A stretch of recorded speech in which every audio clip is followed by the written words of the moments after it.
প্রথমত স্কেলের সাহায্যে 2.8 সেমি এবং 7.5 সেমি সরলরেখাংশ অঙ্কন করে নেওয়া হলো।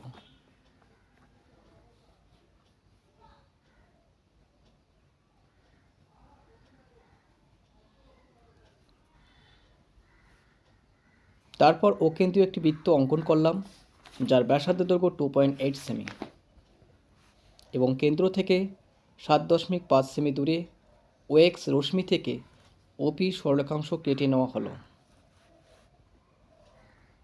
তারপর ওপি সরলরেখাংশকে সমদ্বিখণ্ডিত করা হলো, যার ওপি সরলরেখাংশের মধ্যবিন্দু এম।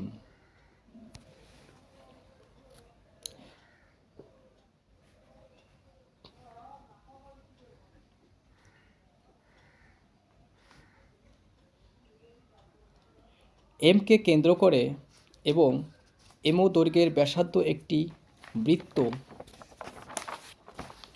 অঙ্কন করা হলো, যা অকেন্দ্রীয় বৃত্তকে এন এবং কে বিন্দুতে সেট করলো। তারপর পিএন পিকে যোগ করে বর্ধিত করলাম। পিএন এবং পিকে হলো অকেন্দ্রীয় বৃত্তের